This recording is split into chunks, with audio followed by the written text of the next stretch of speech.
नमस्कार, आप देख रहे हैं इंडिया डेली। मैं हूं आपके साथ कंचन जिस्वानी। ईरान और इजराइल की जंग हर दिन भीषण होती जा रही है। 7 दिन बीत जाने के बाद भी इसका कोई नतीजा निकलता नहीं दिख रहा है। अभी तक ये साफ नहीं हो पाया है कि अमेरिका की असल भूमिका इस जंग में आखिर क्या और कहां होगी। ऐसे में सवाल उठता है कि आखिर इस जंग का अंजाम क्या हो सकता है। क्या यह जंग आगे ईरान बनाम अमेरिका हो सकती है? दरअसल अमेरिका के राष्ट्रपति डोनाल्ड ट्रंप सीधे तौर पर ईरान और उसके सुप्रीम लीडर खामेनेई को धमकी दे चुके हैं। उन्होंने साफ कहा है कि आने वाले दिनों में कुछ बड़ा होने वाला है, जिसके बाद अब रूस भी जंग में उतरने की सीधी धमकी दे रहा है। सीधी चेतावनी देते हुए कहा है कि अगर अमेरिका जंग में सीधे तौर पर शामिल हुआ तो महाजंग होनी ही तय है। इन सब के बीच में आप ये देखिए, ईरान और इजराइल का जो स्ट्राइक चल रहा है, 7 दिन बीत चुके हैं, लेकिन उसके बाद भी मिसाइल और ड्रोन लगातार जारी है। और इसी को लेकर लगातार हम चर्चा करेंगे। हमारे साथ पैनल तैयार है। माथुर साहब हमारे साथ जुड़े हुए हैं, जो लगातार हमारे साथ चर्चा कर रहे थे। और इसी बीच ये समझने की कोशिश करेंगे माथुर जी कि क्योंकि अभी तक ये समझ रहे थे हम कि इजराइल और ईरान क्या कर रहा है, इन सब के बीच में जहां एक तरफ इजराइल को अमेरिका की बैकिंग मिल रही है, तो कहीं ना कहीं अनसेड वे में ईरान को रशिया की बैकिंग मिल रही है। वो इस कॉन्टेक्स्ट में मिल रही हो कि रशिया अमेरिका के अगेंस्ट है, तो वो इनडायरेक्टली ईरान को सपोर्ट कर रहा है। Sir, unmute yourself.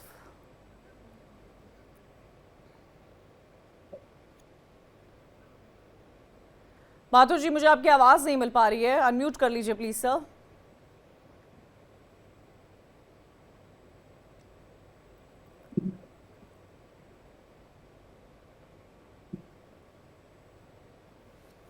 माथुर जी, आपको मेरी आवाज मिल रही है? मुझे आपकी आवाज नहीं मिल पा रही है, लेकिन शिवदान जी के पास का मैं रुक करना चाहूंगी और उनसे ही समझना चाहूंगी। शिवदान साहब, इस वक्त जो ईरान और इजराइल में हो रहा है, उसको आप कहां देख रहे हैं? आपका क्या टेक है इस फाइट पर? आपका इस पर भी मैं टेक समझना चाहूंगी कि अगर इजराइल को अमेरिका का समर्थन है, तो क्या आपको लग रहा है कि ईरान को रशिया का समर्थन मिल रहा है? उस ईरान को जिसके पास न्यूक्लियर फैसिलिटी और यूरेनियम का स्टॉक पाइल होता जा रहा है। देखिए, यदि अमेरिका इस जंग में कूदता है एक्टिवली, तो ये एक तीसरे विश्व युद्ध का इशारा हो जाएगा। क्योंकि जैसा कि चाइना का रुख भी आ चुका है, चाइना ने साफ कर दिया है कि वो अमेरिका के इंटरवेंशन को बर्दाश्त नहीं करेगा, फिजिकल इंटरवेंशन यदि अमेरिका यहां पर करेगा ईरान में तो। लेकिन वर्बल इंटरवेंशन तो हो ही रहा है ना शिवदान जी। अगर आपका मतलब, आपके कहने का मतलब है कि कोई मिलिट्री इंटरफेरेंस नहीं होना चाहिए अमेरिका का। यस, देखिए ऐसा है, वेपन्स ईरान को भी सप्लाई हो रहे हैं, इजराइल को भी सप्लाई हो रहे हैं, और इस तरह का इनडायरेक्ट सपोर्ट दोनों कंट्रीज को मिल रहा है। मगर किसी भी कंट्री के साथ कोई भी दूसरा देश युद्ध लड़ने के लिए खड़ा नहीं है, जैसा कि यूक्रेन के युद्ध में हुआ है कि नेटो कंट्रीज ने वेपन सप्लाई किए हैं यूक्रेन को, बट कोई भी आमने सामने के युद्ध में आके खड़ा नहीं हुआ उनके साथ में। इसी प्रकार से अमेरिका यदि ईरान के साथ इजराइल के साथ खड़ा होकर के और ईरान पर हमले करेगा, तो उसके कारण हो सकता है कि एक विश्व युद्ध की वार्निंग शुरू हो जाए। क्योंकि इसमें यदि अमेरिका यदि ऐसा इंटरवेंशन करेगा, तो चाइना ने खुद बोल दिया है कि वो उसके परिणामों के लिए फिर अमेरिका को तैयार रहना चाहिए। अब क्योंकि चाइना नहीं चाहता कि इस पोर्शन में, एशिया के इस पोर्शन में अमेरिका अपनी और ज्यादा स्ट्रेंथ बढ़ाए और अपना ज्यादा और डोमिनेशन बढ़ाए। क्योंकि चाइना अपने जैसे 1949 से आज तक चाइना हमेशा एक्सपेंशन जो करता जा रहा है, अपनी पहले टेरिटरी का कर रहा था, अभी अपनी फाइनेंशियल उसका कर रहा है, और हर तरह से अपने कंट्री। तो चाइना नहीं चाहता कि अमेरिका यहां पर इतना इंटरवेंशन करे। तो इसलिए यदि अमेरिका अपना ये इस तरह का करता है, तो ये एक बड़ी खतरे की घंटी होगी पूरे एशिया के लिए। शिवदान जी, भले ही चाइना ये न चाहता हो, लेकिन अमेरिका की पॉलिसी के मुझे लगता है ये अमेरिका की ब्रांड इमेज के अगेंस्ट हो जाएगा अगर अमेरिका इंटरवीन नहीं करता है, वो फिजिकल इंटरवेंशन हो या वर्बल इंटरवेंशन क्यों ना हो। कमांडर सुदर्शन चक्रपाणी रिटायर्ड हमारे साथ जुड़ चुके हैं डिफेंस एक्सपर्ट के तौर पर। शिवदान जी, मैं आऊंगी आपके पास, लेकिन मैं स्टेटमेंट सुदर्शन चक्रपाणी जी आपसे भी लेना चाहूंगी। ईरान इजराइल को इस वक्त आप कहां देख रहे हैं सर, और आपको क्या लगता है?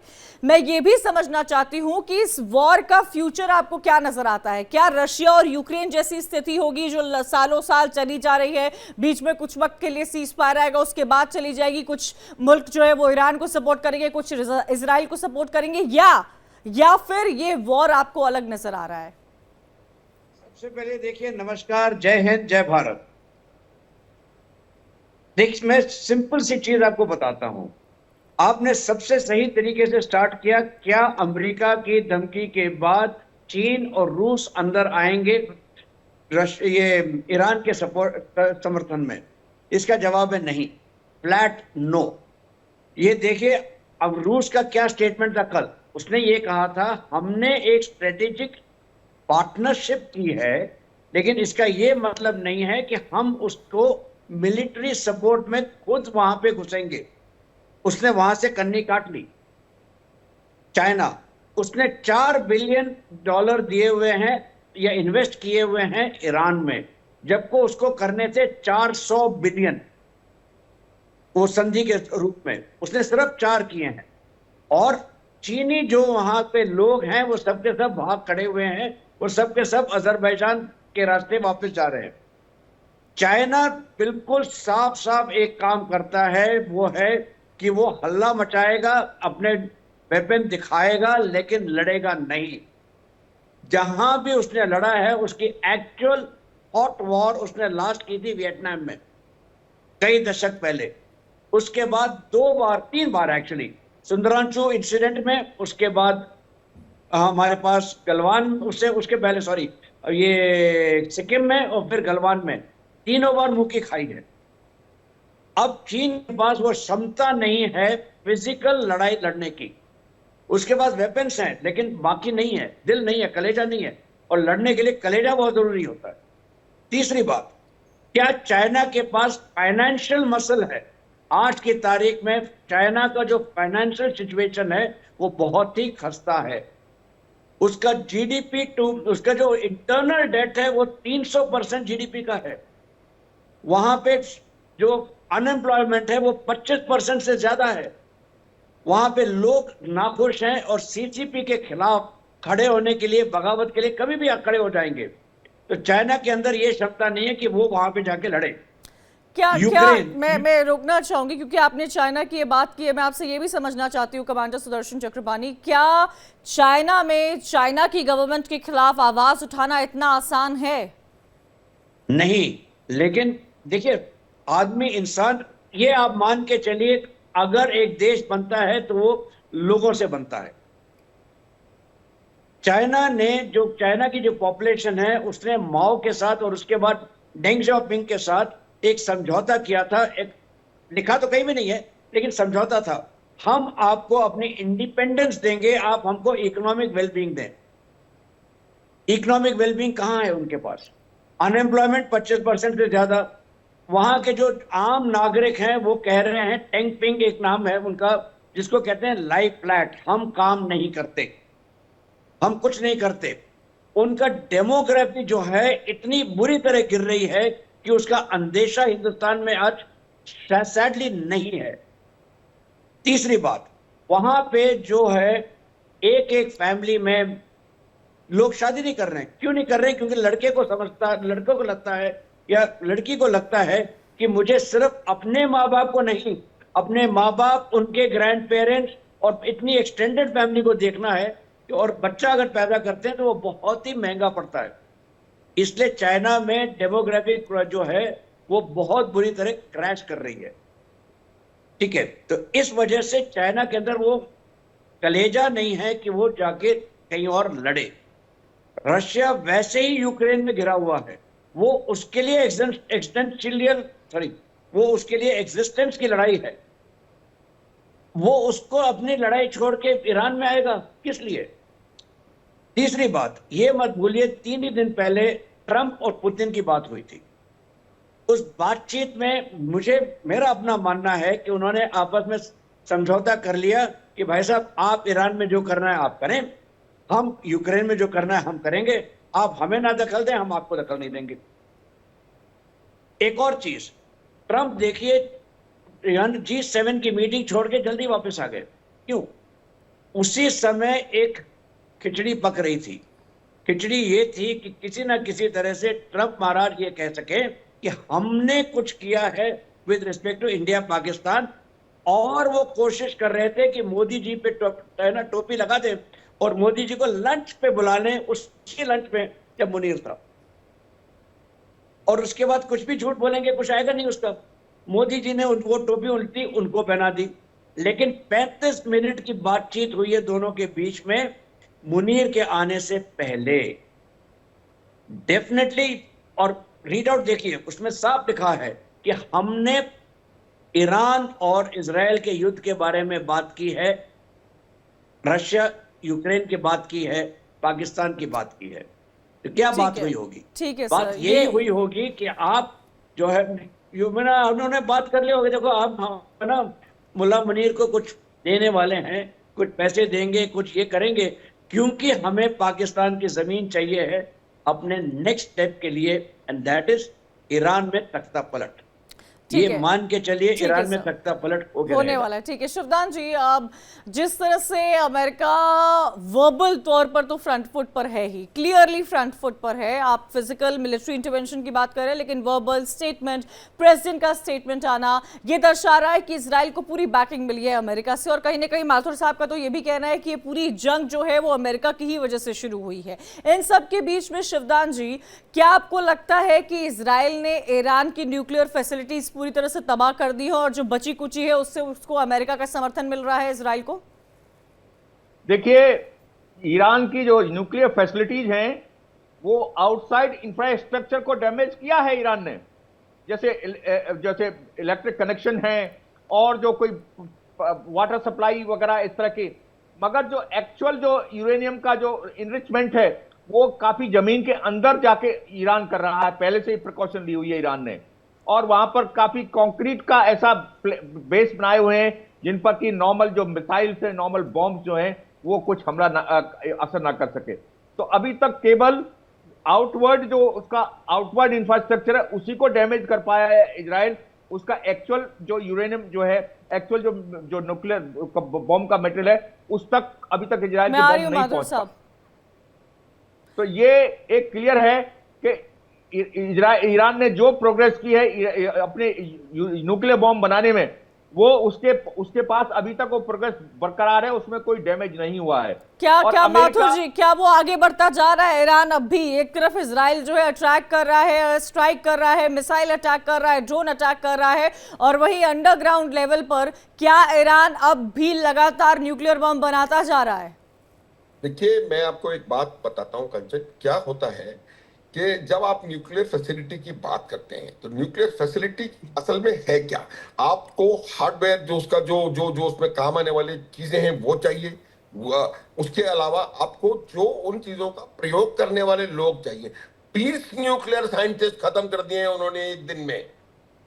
आप उसको सोच चाहिए, न्यूक्लियर बॉम्ब बनाने वाली सोच जो थी वो मिलिट्री लीडरशिप है, 14-15 मिलिट्री जनरल से एक दिन में उन्होंने खत्म कर दिए। तो जो आपका प्रश्न है कंचन की क्या बहुत ज्यादा नुकसान कर पाए हैं, उन्होंने कुल मायनों में बहुत ज्यादा नुकसान ईरान का कर दिया है। लेकिन ये बात आप मानिए कि फिजिकल जो उनको शिफ्ट करना पड़ा है, ईरान ने माना है, खुद माना है कि हमने अपने जो एनरिच्ड न्यूक्लियर जो यूरेनियम के भंडार हैं उनको शिफ्ट कर दिया है दूसरी जगह पर। क्यों करना पड़ा उनको? क्योंकि उनके उन जगहों पर सटीक हमले हुए हैं जहां पर कि उन्होंने न्यूक्लियर एनरिचमेंट का प्लांट बना के रखा हुआ था। सेंट्रीफ्यूजेस खराब हो गए हैं, उनके ऊपर असर हुआ है। तो आप ये समझ लें कि बहुत जबरदस्त इसके ऊपर आघात हुआ है। लेकिन मैं फिर बोलूंगा कि ये इसको वो इतना दूर नहीं ले जा पाए हैं। ईरान आज भी 3 से 4 महीने में 2-4 बॉम्ब बनाने वाली परिस्थिति में है। 60% से 90% एनरिचमेंट यूरेनियम का करने के लिए। लेकिन कर्नल कुणाल भट्टाचार्य, ठीक है, फिजिकल इंफ्रास्ट्रक्चर इतना नहीं इजराइल कर पाया है, ऊपरी तौर पर कर पाया होगा, बेसमेंट में चीजें हैं, लेकिन जो ब्रेन्स थे उन सबको तो, जैसे साइंटिस्ट का जिक्र किया जा रहा है, उन ब्रेन्स का तो पूरी तरह से खात्मा कर दिया है इजराइल ने।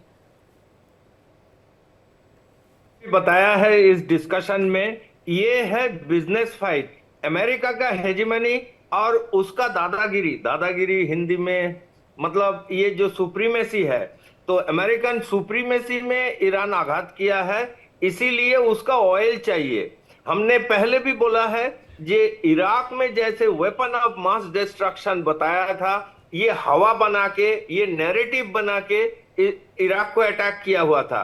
वैसे ही ईरान के पास न्यूक्लियर होगा, कुछ रिसर्च वगैरह होता होगा, लेकिन ईरान के पास कोई न्यूक्लियर बम नहीं है। ये क्योंकि हमने देखा है जो अमेरिका जब इराक को सदाम हुसैन को निकाला है, कहीं से कोई वेपन ऑफ मास डिस्ट्रक्शन मिला नहीं है।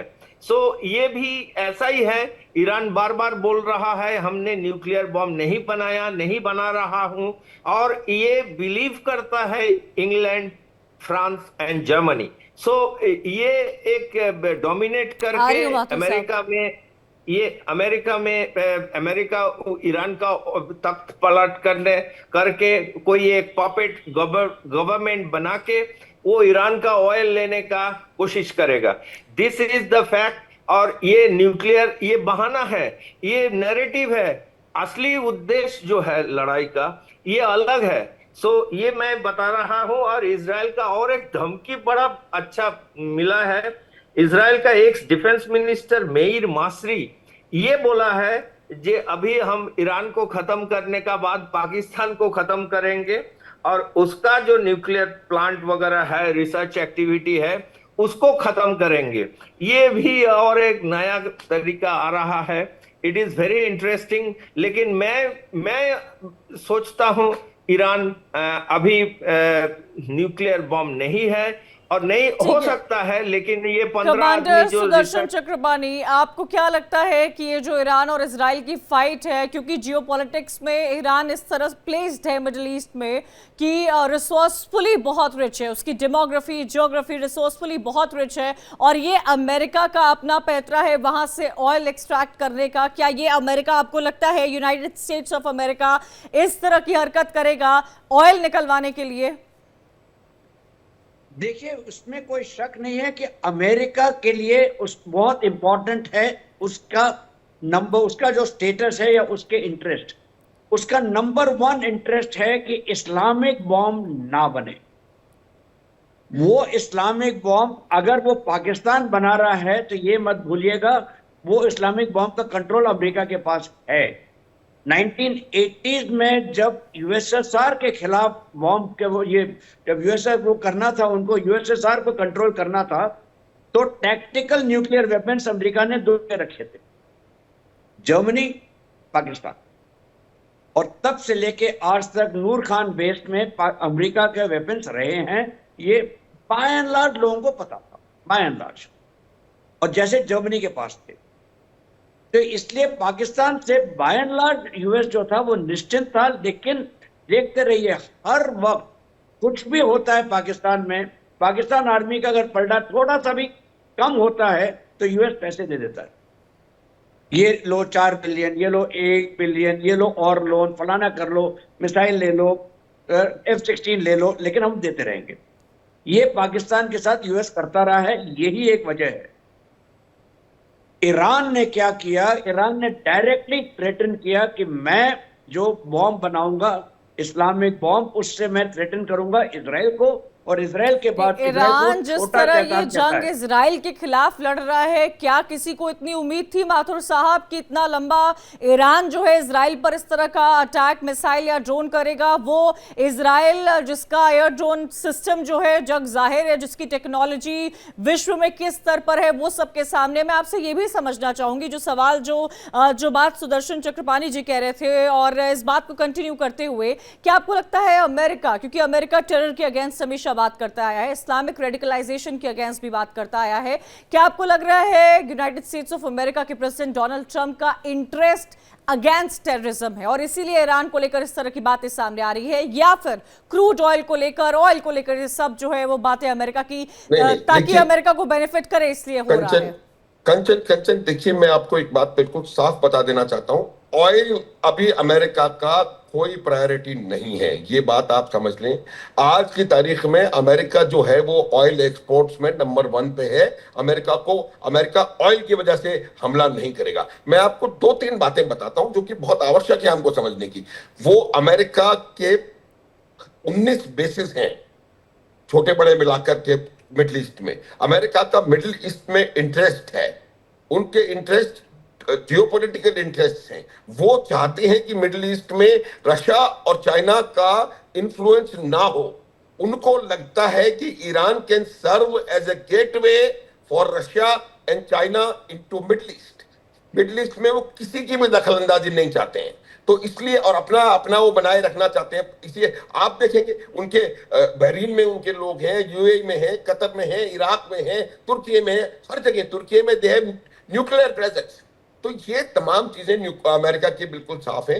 पिछले कुछ दिनों में ईरान ने जो अब देखिए एक नया अलाइनमेंट उभर करके सामने आया था, जो सीधा सीधा चैलेंज कर रहा था अमेरिकन हेजेमनी को, और वो क्रिक मैं कहता हूं उसको, चाइना, रशिया, ईरान, कोरिया। और वो ये नहीं चाहता अमेरिका किसी तरह से कि वो वहां पर वो अलाइनमेंट आकर के आए, वहां पर आए और मिडिल ईस्ट में अपना प्रभुत्व जमा ले। ये तेल उतनी बड़ी बात नहीं है जितनी बड़ी बात रूट है, जो स्ट्रेट ऑफ हॉर्मुज से एनर्जी ट्रांसफर होता है, जो सुएज कैनाल से अपना ट्रेड हो रहा है, वो बहुत ज्यादा बड़ी बात है। मेडिटेरेनियन सी में कंट्रोल बहुत बड़ी बात है। रशिया यानी घूम फिर कर इकोनॉमी एक बहुत बड़ा पैरामीटर है जिसे इग्नोर नहीं किया जा सकता है माथुर साहब, है ना? हाँ। ठीक है, शिवदान जी एक बात बताइएगा, मुझे लगता है ये क्वेश्चन जो है हमारे व्यूअर्स के भी लिए बहुत इंपॉर्टेंट है, ये समझना क्या क्या प्रोसेस होता है सर किसी कंट्री को, अगर इस बात पर आप इनसाइट थ्रो कर सके, किसी कंट्री को न्यूक्लियर स्टेट डिक्लेयर करने का प्रोसेस क्या होता है?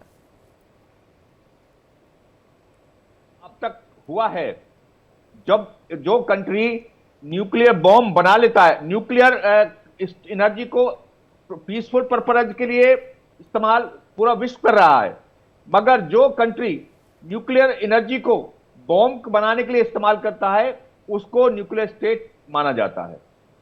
इस तरह की यूएनओ ने एनपीटी का प्रोविजन भी रखा हुआ है, मगर जो सुपर पावर हैं जैसे अमेरिका है, रूस है और जर्मनी है और जो जिस तरह की कंट्री जैसे इजराइल ने भी न्यूक्लियर बम बना रखा है, नॉर्थ कोरिया ने बना रखा है, तो ये सब एनपीटी का वायलेशन करके इन्होंने अपने आप को न्यूक्लियर स्टेट बना लिया है और इसी तरह इनको न्यूक्लियर स्टेट डिक्लेयर किया गया है।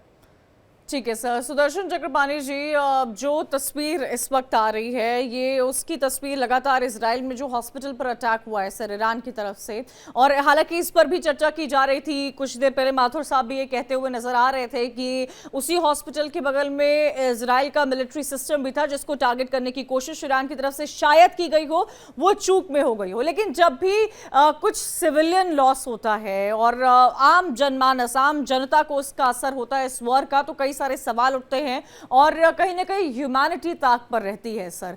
एक तस्वीर हम गाजा की देख रहे हैं कि गाजा में क्या हो रहा है। ठीक है, बात हमस की होती है, लेकिन गाजा में जो जाने जा रही है उस पर सवाल खड़े किए जा रहे हैं, उस पर इजराइल की सरकार पर लगातार, इजराइल की मिलिट्री पर भी सवाल किया जाता है सर।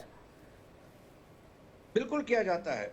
देखिए, सिविलियन लाइफ एक दो हिस्से होते हैं अगर आप देखा जाए, एक है मिलिट्री, एक है सिविलियन। जब आप मिलिट्री टारगेट के ऊपर अटैक करते हैं वो एक जायज टारगेट होता है, क्योंकि मिलिट्री पे टारगेट पे अटैक करती है। अगर आप सिविलियन टारगेट को अटैक करते हैं, अगर वो डायरेक्टली जानबूझ के सिविलियन टारगेट अटैक किया जाता है, तो वेरी ऑब्वियसली वो है ना अच्छे नजरों से नहीं देखा जाता। चाहे भले ही वो हमास का देखिए, उन्होंने अस्पताल के नीचे अपने बंकर बनाए, अस्पताल के नीचे अपने मिसाइल साइट बनाए, उसके बावजूद जब अस्पताल पे अटैक हुआ वो सिविलियन टारगेट था। इसीलिए इजराइल को काफी सवालों के घेरे में आना पड़ा। यहां पे भी ईरान को सवालों के घेरे में आना पड़ेगा। जो माथुर साहब कह रहे थे सही है, ये वहां पे है एक सर। लास्ट क्वेश्चन, समय की कमी है। What is the future of Iran and Israel war? Where do you see these two countries? देखिए भाई, सिंपल सवाल में सिंपल जवाब मैं देता हूं। दो चीजें होंगी। इजराइल जो है ईरान के न्यूक्लियर वेपन प्रोग्राम को ध्वस्त करेगा, चाहे वो अमेरिका के हेल्प से हो चाहे उसके बगैर हो। और दूसरा, सत्ता पलट होगा, आज नहीं तो कल नहीं तो परसों। और ये लड़ाई जो है उसके साथ खत्म होगी, उससे पहले नहीं होती। ठीक है, मैं इसी नोट पर ये चर्चा एंड करना चाहूंगी। बहुत बहुत शुक्रिया आप सभी का हमारे साथ जुड़ने के लिए। एक बात तो साफ है कि जिस तरह से इजराइल को अमेरिका का समर्थन मिल रहा है, ईरान अमेरिका के अगेंस्ट बातें कर रहा है, लगातार अमेरिका ईरान की न्यूक्लियर फैसिलिटीज, न्यूक्लियर डील को लेकर बातें करता आया है। यूनाइटेड स्टेट्स ऑफ अमेरिका के प्रेसिडेंट ईरान को चेतावनी दे चुके हैं कि 2 हफ्ते का समय है। रशिया ये बोल रहा है कि अगर अमेरिका इंटरवेंशन करता है तो युद्ध होकर रहेगा। चाइना अपनी स्थिति साफ कर चुका है। इस वक्त मिडिल ईस्ट को लेकर तमाम तरह की खबरें सामने आ रही है। लोगों की नजरें टिकी हुई है कि ईरान की जो न्यूक्लियर फैसिलिटीज है, क्या उस पर इजराइल लगातार तबाही का मंजर, जो तस्वीरें सामने आ रही है, वो करने में कामयाबी पा रहा है, या उसे आने वाले 2 हफ्ते में अमेरिका की तरफ से कोई ऐसी बैकिंग मिलेगी जिसके ओपिनियंस और तमाम मुल्कों से सामने आ रहे हैं।